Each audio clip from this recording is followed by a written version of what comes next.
Hello, hello, hello again, family. Welcome to another fly edition of Real Talk with Carl and Charlene. Happy Thursday to everyone. We want to thank everyone that is joining us. Please drop your comments and your questions and where you're joining in from in the chat. We want to hear from you. We want to see your comments. We want to highlight you.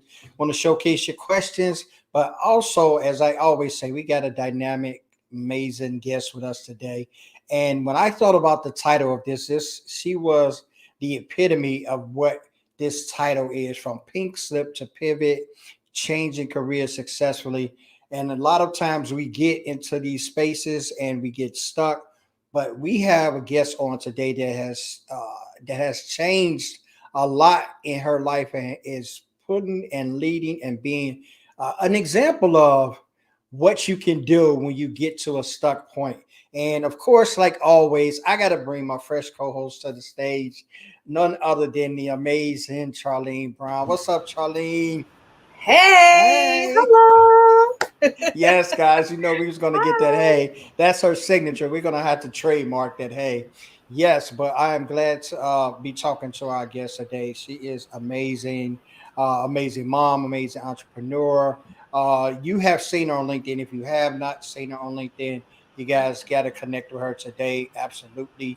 Because she is the real deal. And without that, any other further ado, we're going to bring her to the show. What's up, Valerie Mekki? What's up? Hey, Hey. hi everyone. Carl, Yeah. Charlene, thanks for having me. It is our pleasure to have you on. Thanks, Rob, for tuning in. We appreciate you, bro, saying hey to us Hey, this morning, Robert. giving us the hand, giving us his famous emoji. Appreciate you stopping by this morning. Appreciate you too, LinkedIn user, as well. Get you started. So, Val, I came up with this title, and I thought about you. Yeah. And a lot of times when you think about the pay step, you think about the bad, you think about well, a lot of times it is. It's like you're at the end of whatever journey you're on. When someone gives you a pink slip from a job, it's just like it's one of those sinking feelings. It's one of those like, oh my God, I know I've gotten a couple. I mean, I'm sure all of us is working has gotten a couple. Either we left, and it is such a sinking feeling when that happens, and especially when things are on a scale where you don't really see that coming, and it really Mm-hmm. hurts. And I have not gotten my Yeah. pink slip kindly. I can't say that. Like I've been in one job. I was there 7 years. They gave me a pink slip, and as soon as I got off the phone, security was coming off the elevator, and I was like, "Really? I've been here like 7 years. Like this, how y'all playing me?" But tell us a little bit about, just to start us off. Tell us a little bit about that journey and how you getting there from getting a pink slip, and carry us a little bit to where you are now. Yeah. So just like you said, it's for one thing when you are putting in your own resignation letter, like you have Yeah. the power and you're saying yes, thank you for our time together, but I'm done here. But when it comes to being laid off and you are in my situation, I was really blindsided.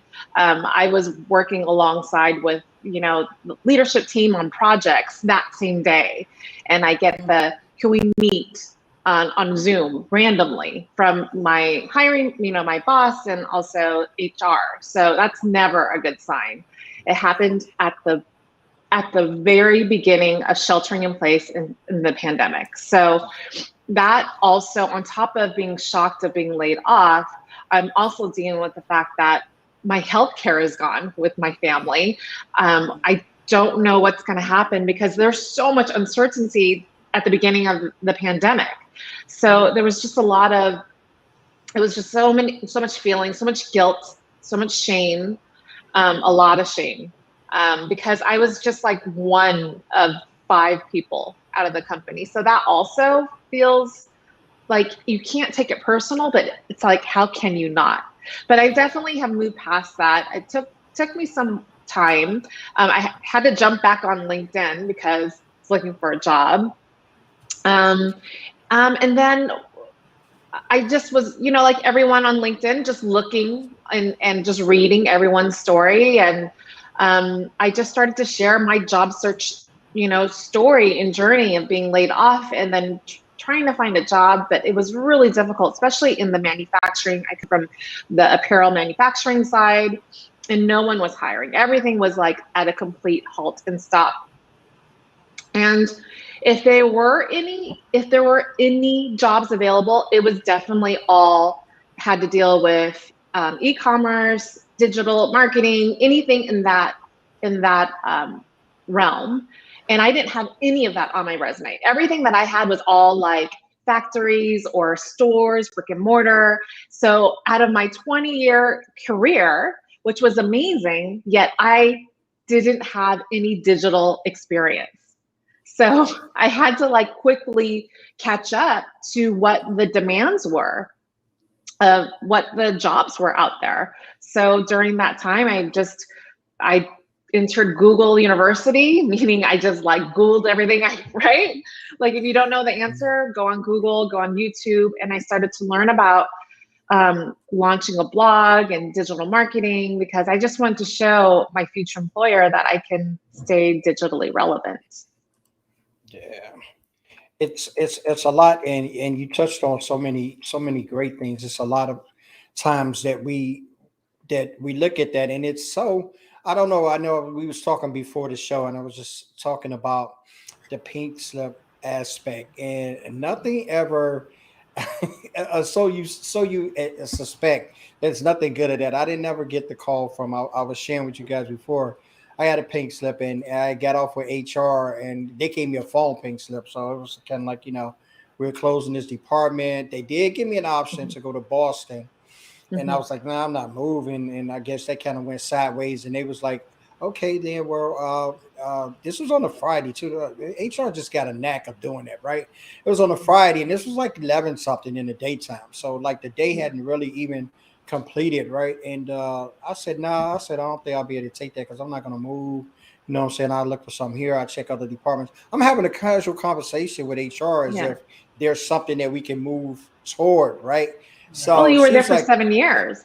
yeah, so I'm like, okay, well, I know So another. I can do other jobs. I've been in other yeah. departments, so I'm kind Yeah. of like figure where they gravy me over here. I'll learn or learn something new. I'm just thinking, me getting kicked out was, and that's really what it was. Me getting kicked out. I never thought of it in that aspect. And when I got off the phone with them, I mean, there was an ease with me. It's like we'll figure something out. This was kind of like how the conversation was left. I looked up. Security was at my desk. And they was like, Yeah. "Oh, with the box." Okay, put all your stuff in the box because you're no longer with the company. Give me your badge. And I was like, you got to be kidding me. So, with that being that, it does take on a personal connotation. How did you Yeah. get past that of being personal against you, even though a lot of times we say it won't, but we take it that way because we Yeah. felt we've given so much. And the opportunity Absolutely. to justify what we've given is never given to us in that moment. It's always like, okay, this is the decision I made. How did you Yeah. kind of like live with that? And I know you were saying some of the other trials that came along with that, but how did you kind of like live with that and then share that with your family?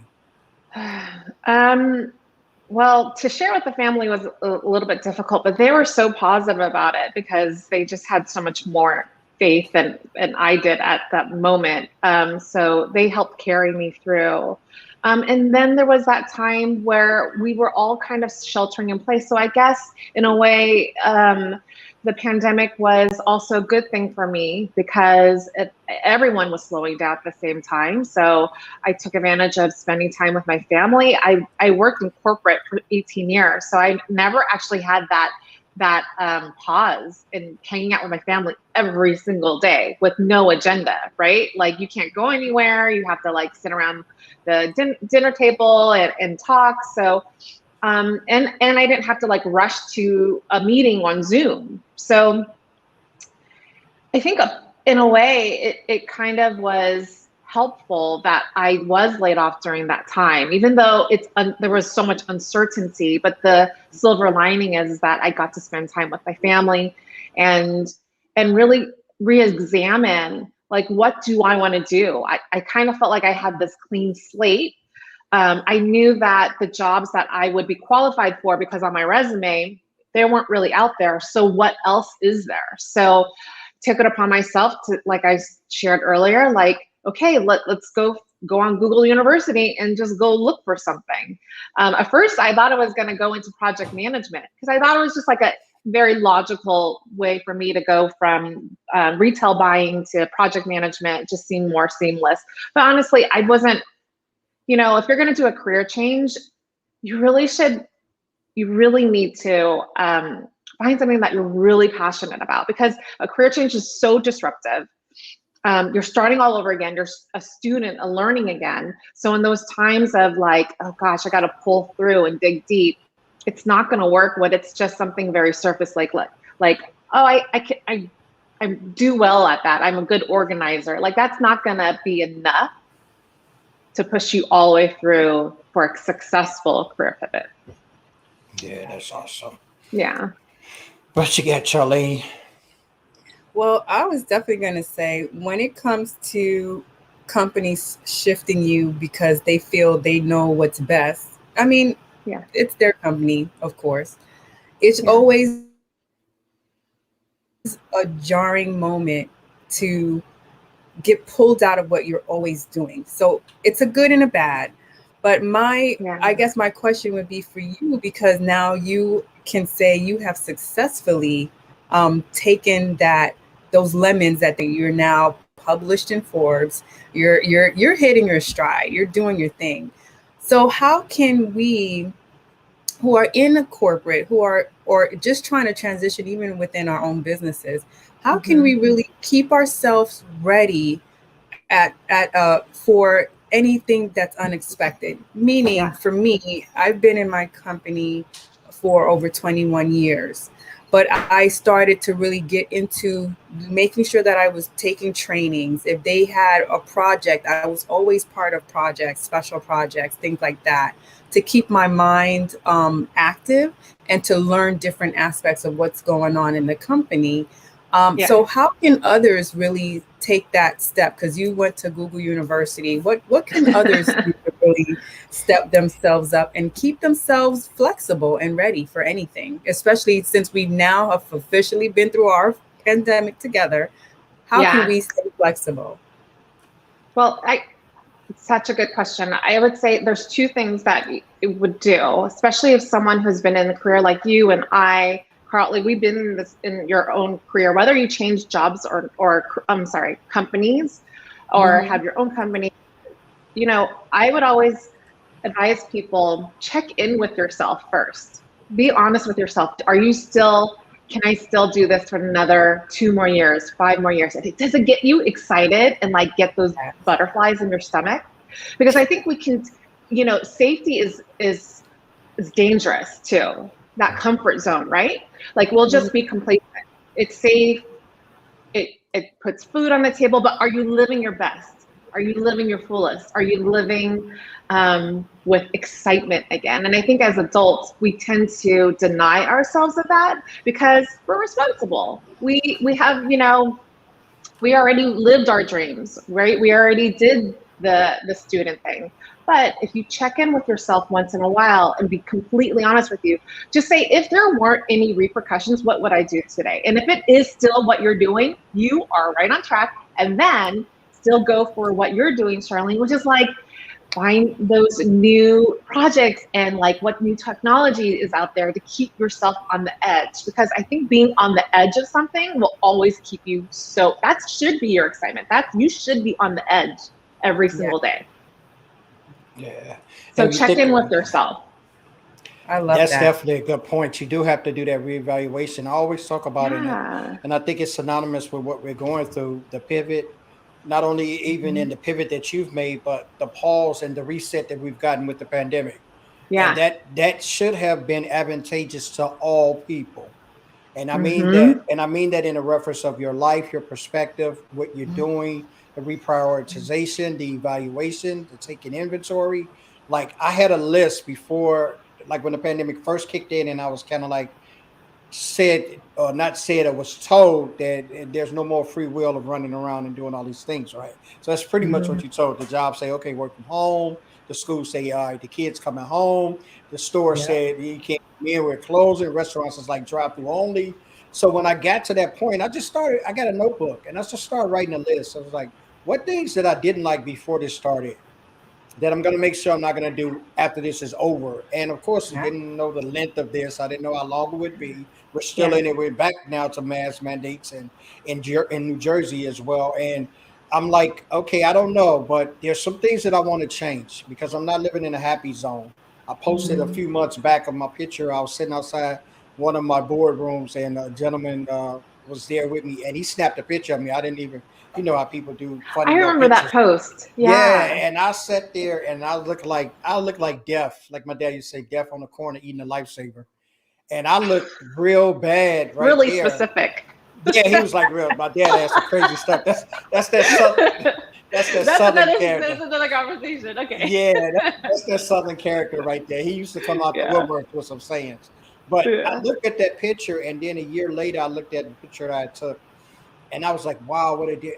When I took that picture, when he took that picture, a snapshot, and sent it to me, I was Mhm. like in a dark place. But if Mhm. you looked at me from the outside, you thought things were going good. You know what I mean? I had a job, I had a home, all of the things that you work and that you want to have in life, I had, but I was not Mhm. happy and I didn't want to be that way. So, what is your advice, like using this to your advantage as far as finding the next day? Because I often say, if I give you advice about you have to change your pivot, find your passion, Mhm.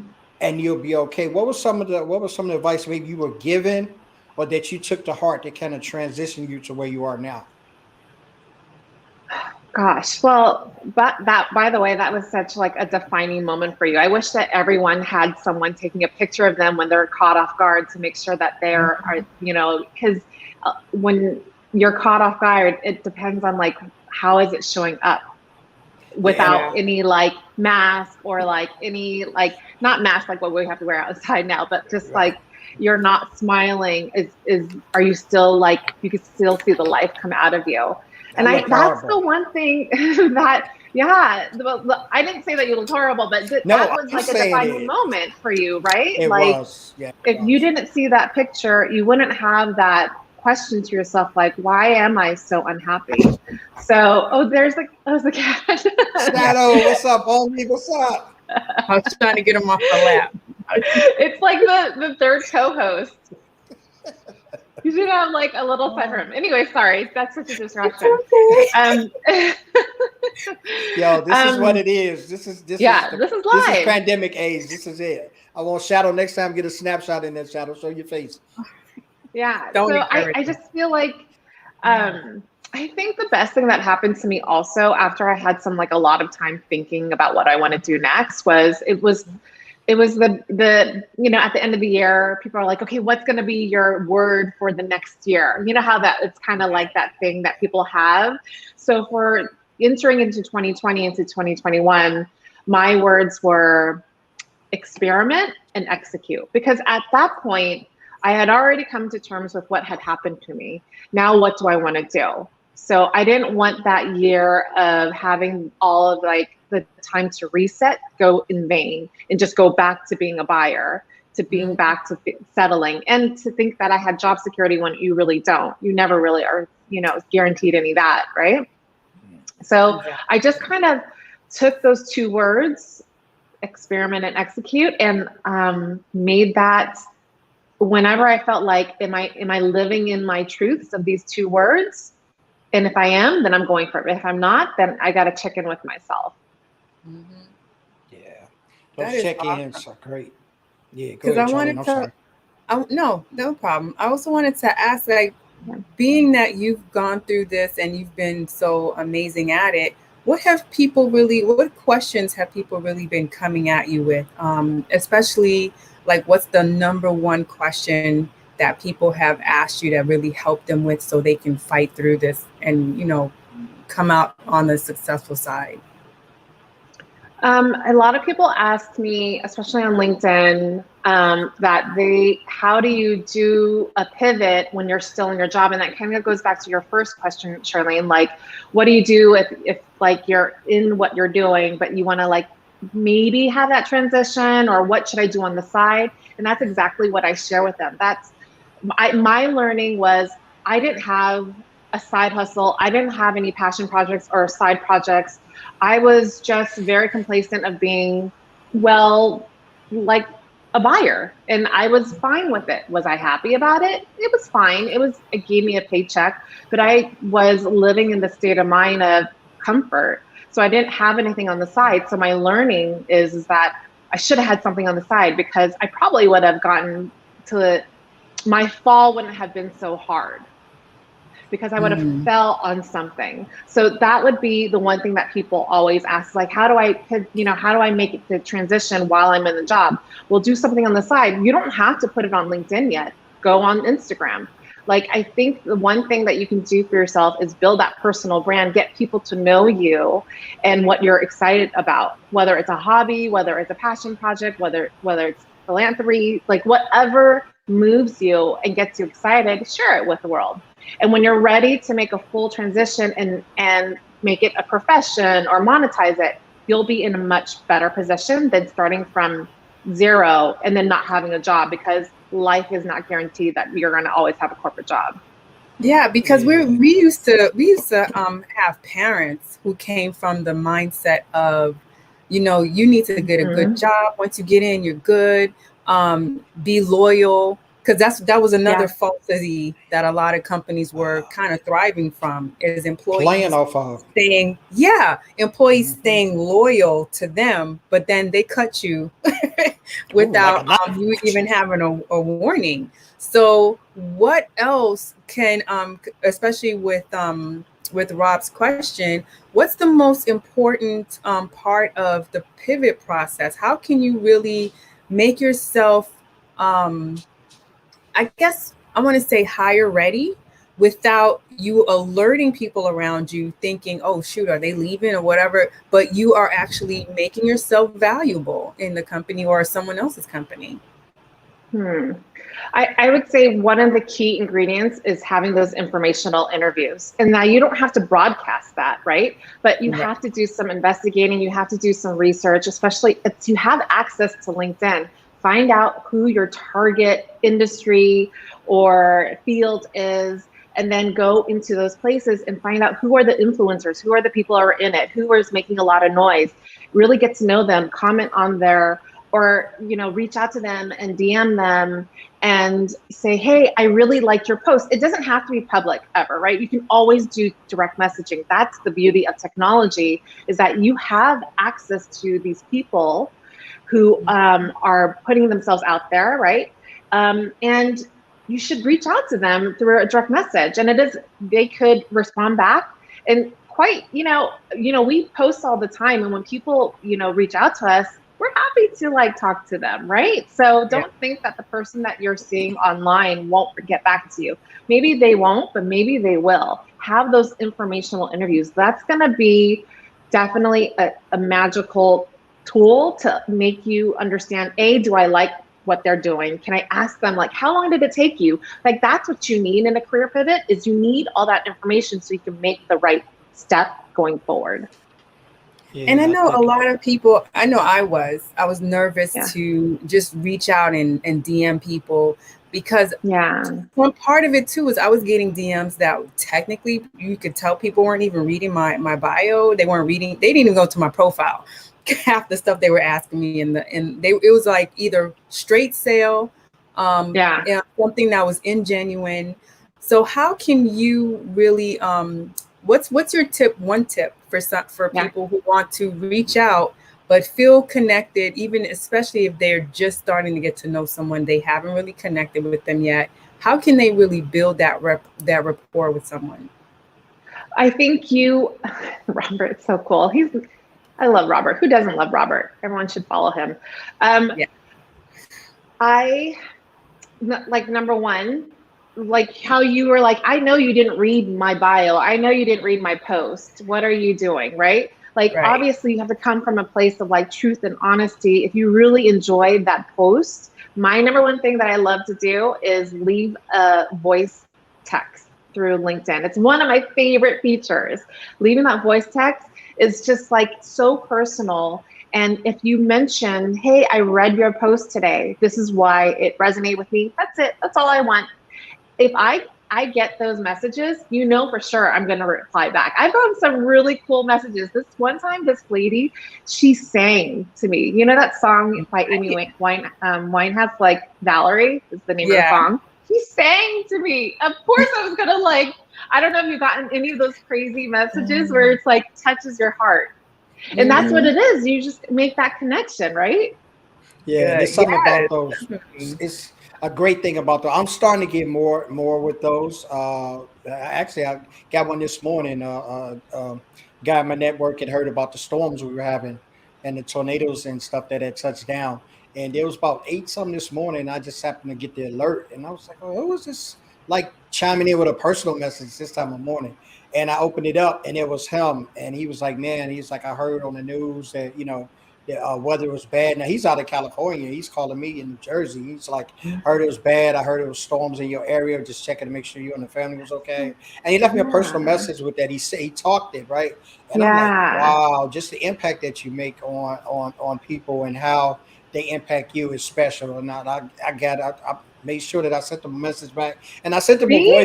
a voice message because I Yeah. didn't want to type anything. I wanted to be personal, like he was personal with me, and I think that kind of lead me to the question I was going to ask you. We never have strategies personally. And when I say that, I don't mean that as a broad stroke, but I mean that as most of our strategies or the ones that I've been talking to before this pandemic, I mean, Yeah. since the pandemic, their strategies has always been what the job required. Like, what strategy did I have to do to complete what job I was on? What strategy? But I don't find what I'm finding out and what I'm finding out, even about myself. I didn't have a personal strategy. I didn't have a personal say, okay, like you were saying, how do you pivot? And I think Rob had asked this question, and that's really why I want to delve back into it. Because a lot of times, even if it's not the pivoting, it's what we're doing that we're not preparing ourselves for the pink slip. Like you were saying about the side thing, I had so many side passions that I Yeah. never immersed in because I was so caught up in the strategy for the corporation. How Mm-hmm. did you come about, and why is it so important that we have our own strategies and we do that dually, being able to do the strategy for the corporation, but also pivot on that avenue and go down that same plane, but having our own strategies? How is my future going to look? How am I networking? How important is that? Well, here's the thing is number one is you have to have the mindset, right? Like you Yeah. have to not believe that you are the role and that is your identity. Number one, you have to scrap that because they're not loyal to make sure that you are guaranteed a job until retirement, and neither should you, right? We should all think of ourselves as free agents. Yeah. Period. End of story. Yes. Right. Yeah. But I think growing up and being in our parents, it's so like what Charlene was saying, it's like that's how we grew up. We thought that you take care of me, I'll take care of you, done. Right. But what I hope that everyone has walked away from this past year is that that's never guaranteed. Think of yourself as a free agent, change your mindset and say, hey, have more to offer than this title, than this role in this company. There's so much more to me than just being a mom or a wife or this, being an accountant, blah, blah, blah. You have so many other passions and projects. And by the way, it doesn't have to lead to monetization. It just could lead to fulfillment. But later down the road, could it lead to something? Possibly. Have something that you want to fall on later. Just diversify yourself. Yeah. Yeah, those things we don't never We think about, and don't. I know speaking for myself, I knew I had other talents, I knew I had other gifts, I knew I had other qualities, and I knew it was more that I could do. But the focus was not on them. The focus was on how can I get better in the job that I'm working on and I'm getting paid for. Yeah. I never thought about how can I get better for the person that Carl is or wants to be. And I think that we talk about strategies Yeah. now, everybody has come across. I mean, I've gotten a lot of enlightenment over. I took advantage of the pandemic. I don't think, and I don't say this as a personal swipe at anyone. I just think a lot of us have became maybe stalled in where we are, and I see a lot of people are growing and trying to move past where they are. And I don't know if a lot of people are kind of like stunned or trying to hold on to where they were. So I'm seeing all that in different clients I'm talking to, different people I'm coaching, different conversations I'm having. Everybody doesn't have it. You said something that's very, very on point, the mindset, because I didn't always have that mindset. And I caught that mindset through the pandemic. I caught a different mindset through the pandemic. And that will come to me to be such an important part of me growing in that. What were some of the fears that you faced in changing this mindset and in going through this career change, and just tap on some of those fears and how you overcame them? Um, the fears are real. I can't say that where I am today, it happened overnight. It definitely was a lot of journaling. It was a lot of meditation. It was a lot of sharing actually online on LinkedIn and finding other people who are in the same situation and feeling the same fears, or they messaged me and encouraged me to, hey, just keep sharing your story. It's so crazy because they never liked my post or commented on it, but I would get all these messages from people from the industry, from my old industry. They just kept saying, please share. I'm like watching it. I'm not commenting on it, but continue to share. And so that also gave me the confidence to do it for other people, because I felt like I wasn't alone, even though I was maybe the most vocal on it being on LinkedIn. But sharing in that community of knowing that I'm not alone at this and I can do this, it helps for sure with that fear, because you really think that everything is just happening to you by yourself, but really that's not true. There is a community that's probably going through the same thing as you. If you have people who are surrounding you, you definitely can survive and make those fears start to dissipate for sure. And that's why, meeting you guys here on LinkedIn and the community, it really is a very supportive community. I can't really say that on any other platform. I can't say that on Instagram, right? It's so different. But being here, we want to help each other. And I think it's knowing why you're on different platforms. What is it that you're really looking for? Because we do interact differently. I think with LinkedIn, you can be a little more forward. We know if someone's contacting you, it's between business, some type of opportunity, or a job opportunity. It's something that they're looking for from you, or they're trying to offer you. So you just have to understand why you're on a platform and how to really get into it and start learning how to use the platforms properly. Definitely. Yeah, it came to a point of learning, especially the platforms, because I was not a platform social media guy. I had not necessarily bad experiences personally, but a lot of people I knew was so immersed in them, and I heard all of their horror stories.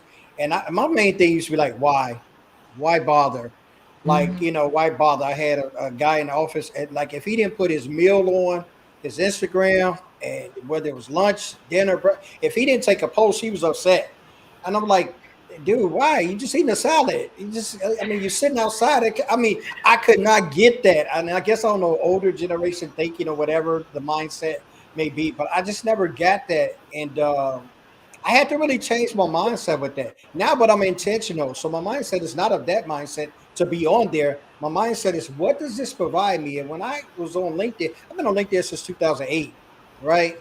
So LinkedIn, they're not a new dude on the street. Like, they've been around a long time over a lot of these platforms that we so immersed in, right? And I used to have a process Monday, Wednesday, Friday. I check my inbox, check jobs, because that's all I would look at is the job part, and see who was in a network that could provide me with someone that I could probably interview with, talk to about, or pull the ear about.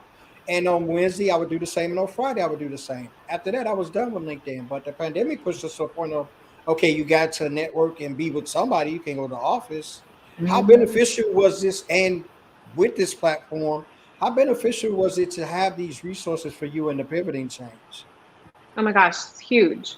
And to be honest with you, back in 2008 to that up until maybe 2018, we probably used LinkedIn. However, it was supposed to be like a job board, and it really was the opposite of Instagram. It wasn't cool, or it wasn't even conversational. It just felt very one dimensional. But during the pandemic, it definitely, I call it LinkedIn 2.0, right?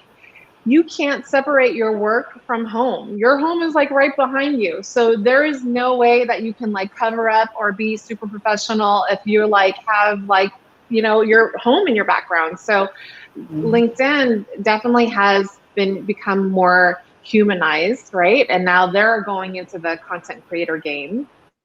That just changed for them recently in the algorithm. So they're getting hip and wise to it too.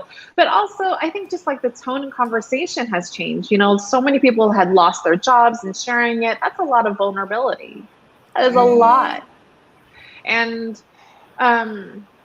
you kind of, I don't know, I don't see it as much on Instagram because Instagram is like filters and images, and it's fun for that, right? You go in the mindset of that. But when you're going into a place where people are real life moments are happening, they're losing their jobs, that just everything that you knew of LinkedIn before the pandemic has gone out the window, and this is what it is now. And it has become more of just a human environment. So it played a huge role in my pivot. It gave me the courage to share, and I met so many people, and people continue to encourage me to share more. And I want to show people that it's possible to have a career pivot, and that let me show you how, and I'll share my journey with you. And before we go, I want to make sure that people know not only how to connect with you, but what do you have coming up that people can either get more involved, work with you directly? What can people do to really look out for? What do you have coming up? Yeah. Okay. So I have a blog. So during the pandemic, I launched the blog only because I wanted to show, like I was sharing with you, like I wanted to stay like digitally relevant and show people that I can launch a WordPress blog, because it's not the easiest, but you have to have someone like Charlene who could like design it. I wish I knew you back then. It would save me a couple of weeks of heartache. But I launched the blog. It's called Oh Hello Work Life, and it's about career pivoting. It's about side hustles and side projects. Whatever I was going through, I'm sharing with people on how to do it successfully. So that is one way and touch point that you can get to know me and get to know my work. Reach out to me there. And then here on LinkedIn, I'm here all the time. I love connecting with people and sharing my stories.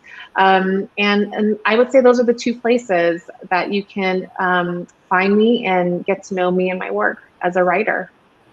And she is amazing at what she does. Valerie is the one you want on your side. I wanted to really get into the way LinkedIn has been shifting.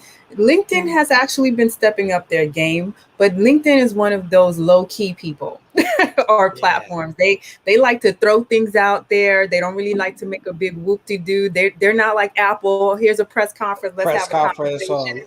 Let's have a line outside. Yes, they do things low-key. Even LinkedIn Live. LinkedIn Live is not secret, but they're just not handing it out. They're like, we're not giving it to everybody and their mama. You got to prove who you are. Not this one, by the way. Hello, LinkedIn. I still haven't got my application approved. LinkedIn. Yes, we're talking to LinkedIn. you right we gonna now. get you together, LinkedIn. Valerie needs her live. Yeah. And it is. But with the video aspect, I remember when LinkedIn launched video, and they did it differently. They were doing it more for the personalization of resumes, to give people an opportunity to add a video for their resumes and allow the job viewers and the HR people to really get to know the prospects. But now, because of the pandemic, I feel like video has kind of transformed and like you said, humanized us a little more, humanized our profiles a little more. How did you take the reins of using video to bring your personality and shine? Because I met you through our video challenge. So talk a little bit about how you were able to use videos to really allow yourself to shine through. Oh gosh, to shine through. Well, if the first couple ones are not so great. So if you can get past those, right? Right. And get past like, oh my gosh, I only got like 6 views. Oh my gosh, I only got 1 engagement, right? Like if you can get past that, you'll find your stride and you'll find your audience. I think that's the why people give up. They give up so fast and easily because they're looking for that instant gratification, what maybe you would find on Instagram, but it's not here. To your point, it takes a while. LinkedIn is a lot slower, even to like push out your video when you just started. Even if you haven't posted, it's going to take a while. They like, their algorithm is probably a little bit slower than any other algorithm that I know. I don't know if you've noticed that, right? Like they're not quick to release. But if you hang in there and develop your story and get more and more, which is good, right? Because your first couple of videos aren't going to be good anyways. They probably suck. Yeah. Mine was horrible. I was horrible. So I'm glad that only 6 people saw it, right? Right. So like, don't beat yourself down. Practice. And get into a group like what we got into, which is, we're so thankful for Shanae. I think seeing Shanae on camera was so refreshing. I've never seen someone just so raw and like nothing of a pretty background. I don't know if you remembered her, but I remember when she didn't have that background. She was like in her old home, you know, like just like, hey, what's up? Turn, you know, on and off. Like that was refreshing. That was disruptive, and that caught my eye. What's up has not changed. That's Shanae right now. That went from her world to Clubhouse. She just has a better background. Everything. So, hey, Carl, what's up? But she's still, you know. She's still, what's up? She still got that PR in her. What's up? It. Very, very laid back, which allows people to connect with her because she's not trying to put up pretenses on and try to pretend she's somebody that she's not. And I think my question, or my ask would be, as we're really developing our presence online and allowing people to get to know us, tell people what we do, give tips and help and all that good stuff. I think what it is I've noticed too is, I'm wondering, could LinkedIn be more of an intentional platform? Maybe their algorithm isn't spitting just any and everything out because they know that this is job opportunities. They know there are CEOs, because they're heavy hitters on LinkedIn. There's heavy hitters on a lot of platforms, but when I tell you make or break heavy hitters are on LinkedIn, maybe they already know that they don't want the same nonsense that's going on different platforms. And I say nonsense, meaning they don't want you having to feel like you're shifting or you're sifting through stuff you didn't want to see to begin with. You've connected with people for a reason. So you want to see those people shine and share stuff with you. So if you have an intentional way that you move on LinkedIn, could it be that maybe LinkedIn is showing and pushing out the content of people who are, one, creating more, and two, are actually connecting with either the terms, keywords and stuff like that you have been searching for or looking at and trying to match the content? Could that be a possibility, maybe, that they're not slow, but they're more intentional? Yeah, I think the core of their just ethos is relevancy, for sure, right? Because their whole thing is connecting professionals with other professionals. And you're not going to just connect with each other just to gather followers. That's not their platform, right? It's all about making connections with professionals. So to your point, if you're not going to just connect with anyone, I have 600, requests right now. There's a reason why I'm not accepting all of them, because I'm being intentional. So I think you're right. They know the mindset of someone who's entering into this platform, and they're probably just mimicking it, which in some ways we're like, that's good because it's protecting us. But in some ways we're like, I wish it could move a little faster. And I think they are. I read yesterday that they're really focusing on content creators. I really don't know what shape or form that means, but I can just tell from the reading some of the influencers that I follow on the platform, they're saying, get ready, there's something there. I haven't turned on my creator mode yet. I don't know why, I just haven't done that yet. But yeah, because I'm living in my 2 words. I need to experiment and execute. Experiment and execute. Yes. I was thinking that when I think about LinkedIn, not overthink. Yes. When I think about I just had an aha moment right now. Okay. Yes, you did. You did. Right here on the show, Real Talk. We Yeah. providing aha moments. Write it down. Get your notebook. Get your pen. Get your notebook and your pen. When you said that, when you talked about that, Charlene, I thought about LinkedIn as being uh, the Chick-fil-A of platforms. When Chick-fil-A bust out on the scene, they had a mission, they had a purpose, they had a plan. And it didn't have anything to do with McDonald's, Wendy's, Kentucky Fried Chicken, Popeyes, had nothing to do with that. And their biggest preference was we're not doing anything on Sundays. And in Mm-hmm. restaurants, if you know restaurants or retail, Saturday, Sunday is money days. People are Mm-hmm. off from their traditionals and they're looking to Mm-hmm. spend money. So when you make such a broad statement is that you're not going to be open on a Sunday, one of the most popular restaurant days there is. I mean, you're saying something, and then you keep that dedication to that. I look at LinkedIn as being the Chick-fil-A of the platforms. They're not caring, and I say this not from an Yeah. inside perspective, from just a viewing and being a participant. They're not caring what Instagram rolls out. And when I say that, I don't mean that they're not watching, but Yeah. that's not pushing their decision to do what they're going to do. And I think you Exactly. made a big post about a big thing Yeah. about that. Rob talking about the waffle fries. Yeah, I love the waffle fries, bro. I'm gonna tell you right now. That's but when you think about what they're doing, how they're doing it, their processes, how they keep you at bay, how they don't entwine their C-suite, their big people with a lot of nonsense and spam and those kind of things. When you think about it, it's one of the wisest things, and their longevity for how long they've been around. A lot of people, and I guess you could probably say maybe 25 to 30, maybe higher. I'm just picking a percentage. Maybe about 30% of people didn't even know nothing about LinkedIn too much before the pandemic, as Mm-hmm. far as a user platform. You know what I Mm-hmm. mean? So you look, and I definitely thought it was a job board because I didn't see any post or conversations concerning anything personal back in the early, in the late No. 2008 when I was on there. Everything I saw was job related, Yeah. company mergers, Mhm. acquisitions, articles about companies being taken over. I say Yeah. nothing on there about mom at home lost her job. Now I never saw none of the Mm-hmm. stories. So I Because think people they weren't even are, talking about personal. They were literally copy paste. Here's a link.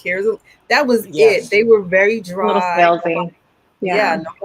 nobody was really giving that personal touch. yes, and it was, and I think that we were kind of like Shanae was kind of like that. I even consider myself as that, not to brag on me, but nobody was talking about vulnerability when I first got on. And I was talking about that before the pandemic, but I hit it hard in the pandemic because I started seeing personal stories. I even wanted Mhm. shows that not related to how you find a job. What's your resume looking like? How do you? I wanted the show to Mm-hmm. talk personally. I wanted interviews to talk. I want to be like the black Jimmy Fallon. I want to like how to sit on the couch kind of thing, like do the fist pump kind of thing. How's your life? I You think that mean was important. Arsenio? You mean Arsenio? No, Arsenio had the finger wave. I want to be Jimmy because Jimmy's a cool dude. Like, I mean, he's like everybody loves Jimmy Fallon. I mean, like it's no bad bones about him. The sun is shifting, so I'm And getting he'll dark. talk to you on the street. That's true Yeah, in he'll LA. stop you on the He'll street. I if can you sit imagine with it. him and talk to him, he'll be like, "Hey, like he genuinely will talk back." Yeah, that's what I'm saying. So I think that probably you make a good point about that, putting those things out. I think that they just had their platform. They got what they say they are. They doing what they Yeah. want to do, and we're either gonna run Arsenio. Thank you. Yes, yes, yes. Yeah, well, they are shutting down stories. I read that in a I did. post Yeah, yesterday. I did too. I didn't. But you know what? Stories I didn't use too much, so it doesn't hurt me. And that's the reason why, right, Charlene? Like you have to think about the person who is on there. What do they have time for? What's going to take up, more? What's going to be that real estate of space, and what's going to be more meaningful? Yeah, Exactly. Because yeah. not everything belongs on every platform. Same thing I keep telling people Yeah. about their websites. Not you don't need everything on there. Like just figure out Yes. what can really benefit the users. And I think maybe they're doing things a little more intentional. I love that. It is intentional. It does come back to like even when you're web design, it is have to come intentional and you have to think about the person who's on the other side of that screen. That's the same thing that how I approach my writing is intentional. What am I serving them? It has nothing to do with me. I'm just the Yes. one typing. But what am I going to serve them? What's going to be a value of them? Took me a Yes. minute Now, on that on the website side, on the website side. It but took you're me a there minute now. on that because I'm there now. I graduated now. You're set. I took Just that don't go in course. the back end. I took the Charlene course. Leave that website alone. You'll know what you're doing. That's really was the topic, That the should be title. the name of my new course coming out. That should be the Yeah, name. leave Stop the touching website. it. You'll know. Stop touching it. Stop touching it. Yeah. It is. But I Go ahead. wanted I'm sorry. to, because I know we're coming up on time. I wanted you Yeah. to. There's two things I want from you before we go. One, do you have? Because I'm a reader. I love audiobooks. I love books. Do you have any books, personal or for professional wise, Audio. that you can recommend to our audience? And also, is there something that you want to leave the audience with? Either a tip or a recommendation they should do. Those two things. Stop touching it. I'm gonna get you some t-shirts. Yes, Rob is a t-shirt guy. Rob, Rob's put that gonna on make a the t-shirt. That's gonna sell. I'm telling you. Rob, Stop touching Rob it. and And Valerie then, gonna come up with the idea. yes, absolutely. Valerie's gonna write it. Rob's gonna produce it and mass produce it, and we're Yes. gonna be in there. We in there. We got all the tools. GA has all the tools. If you're not in Growth Yeah. Academy, you're missing out. I'm telling you. So what's the book, and then what's the advice you would love to leave everybody with? I always have two books on my Audible. It's either going to be about like personal development or business. So the two books that I'm listening to right now, number one for my personal development is by Gabby Bernstein, Super Attractor. It's just been a place of understanding that the universe has your back, and you need a lot of that blind faith going into a career pivot. Trust that. there is no marked road. No one's going to tell you exactly what to do. You have to just go on your gut and intuition and a little bit of Google University, and then go from there, right? So I like to listen to her. And then the second book that I'm almost finished listening to is How I Built This by Guy Raz. If you're not familiar with this podcast, it's a part of NPR. And is it part of NPR, or is it a part of it? So anyways, it shares stories of business owners. I love storytelling. I love listening to a story of how they started, when they fell, because all businesses fall at some point, and how they got them back up. And it really just gives me inspiration, and I love that. So, and I know that's going to be my future, is storytelling and sharing other people's career pivoting stories. So you can definitely look out for that. If you have a career pivoting story,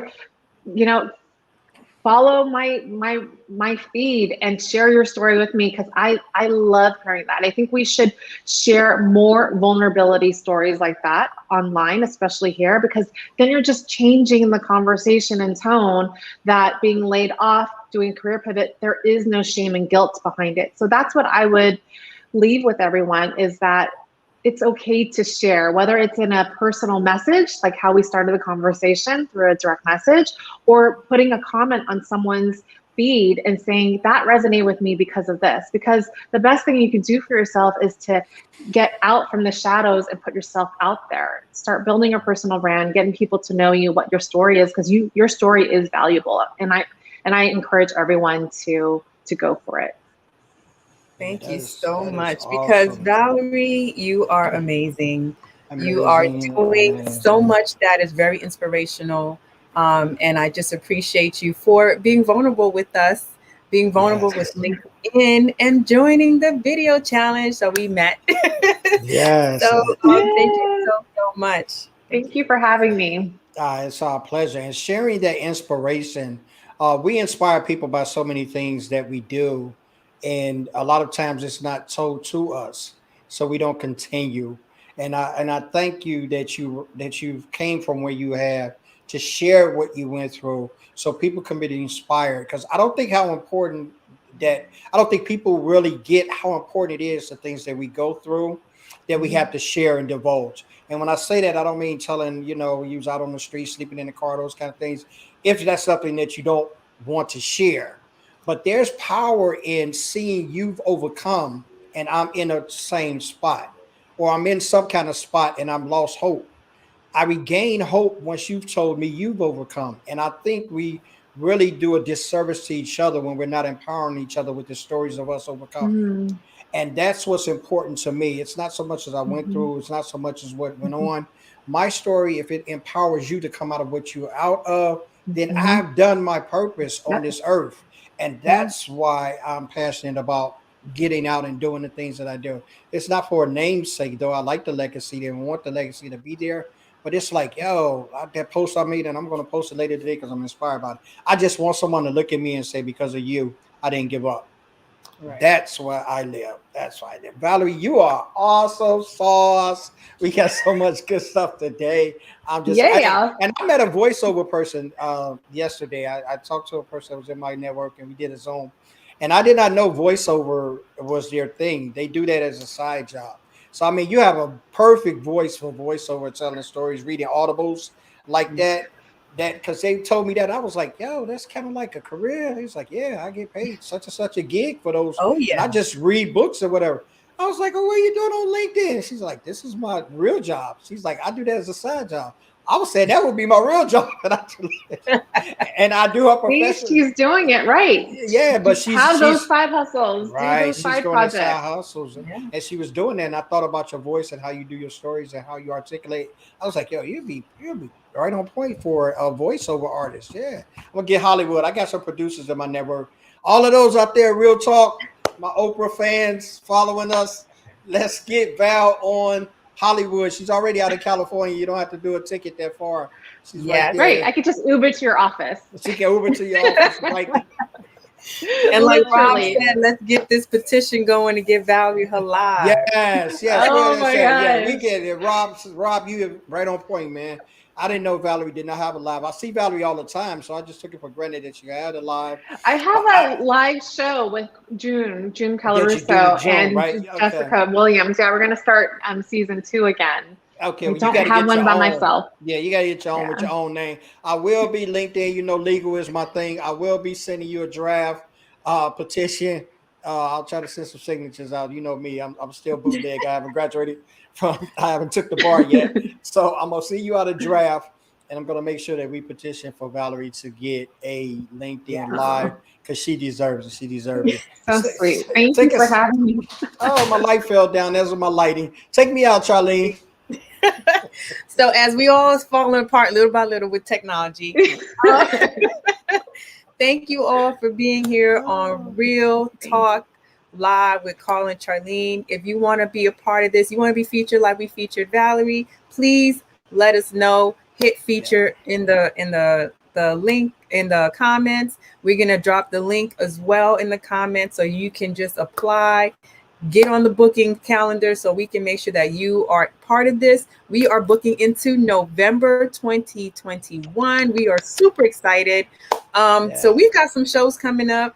My podcast, new episode 7. I can't believe I'm up there yet. Episode 7 of Transform Clicks to Profit dropped this morning. Which platform should you be on? So, go check it out. Download it. If you're already listening, go leave me a review. Come on, let's do this. Yeah. And I have a course coming out. As soon as we get that together, don't touch that. I'll let you know. That might be the name. But Carl, tell us what you got, and then we can bid adieu to our amazing audience. And thank you guys, as always, for being a part of this. Thank you guys so much for coming through. I've dropped the booking application in. So make sure you go fill that out. We would love to have you on. We would love to showcase you. That's what we do. Real talk is just that. Real talk. We're talking about lives, leveling up in your life and in your business. So this is not a business show. This is a leveling up personally in your life show. And if you do that in your business, it's definitely a win-win. Tonight, do not miss out. I will be beginning my September series on vulnerability and networking. And I'm going to the clubhouse scene. I'm going to hang out in the clubhouse streets. I was on there last night trying to get a feel for things, and I just jumped off into this. I won't disclaim them, but this just retarded room was talking about a nonsense. So I'm telling you, we're going to be in a room that's not talking about nonsense. We're going to be leveling up. And no, I didn't join the stage. I just listened because I was doing homework and I wanted a distraction. and I was listening to it, and just some of the things that are going on, and the people that are talking, and the ones that's so supposed to be these millionaires, big, and they're just treating people like. I was like, I thought I was in a older high school. I mean, this is the conversation I was carrying on. So tonight, with the Intentional Success Tribe, me and Deanna Jean, we're having an expert talking. We're talking about vulnerability and networking, and we're doing a series every Thursday at 7 p.m. So I want you guys to hop in there, come and follow me at Carl Sean is my moniker. Follow me at Clubhouse. We're moving to the streets with that. Also got the course dropping out. I am looking for a dropout day of October 1st. Yes, the vulnerability toolbox. I've narrowed down and nailed down some things. I'm just trying to put it in the coffin to get it ready for you. That's definitely going to be dropping. I got another show that I added quickly. I know my time is running out. I got another show that I added, Authentic Leadership 101. I'm doing that with Tracy Borison, and we're talking about authentic leadership and how you can bring your authentic leadership through being vulnerable. And that's okay. We call it 101 because it's a class. We're going to be doing it every Monday since school is in session. I got a lot of things going on. We're not going to even talk about law school back to yesterday was my first day of class and all of that other stuff. But it's good and we're good. And Val, we love you. We love you. We love you. Do your old hearts kind of thing there. We love you. Thank you so much for joining us. Guys, check us out on next week where we will have, and I don't have my paperwork with me. Who do we have on Tuesday? Tuesday, you have to confirm because I have somebody else right. in there. So yes. Tuesday I have to make the confirmation. Yes, it is always put on me, Charlene. Make sure that I do stay on point with the job I have. I got one job, as I'm always told, and I always fall lacking in that job. But that's what makes us who we are, right? I thank everybody that's came by: Rob, Karen, Bob, Ingor. Just trying to scroll through. Terry, make sure you guys check us out. #replay. It will be on there. Go and check out Valerie for real. If you want to just check on your posts, you want to check on your posts, your writing, your SEO, your blog. If you're doing all of that, she is the one that can help you. So we definitely want to make sure that you go check her out. All right. Sinead locking rooms. Yes, absolutely. She definitely is. She locking rooms, bro. I can tell you that right now. So she got to go. She got to go because she got another training. Peace, y'all. Peace. Thank y'all for coming out. Peace. Bye, guys. Oh, man.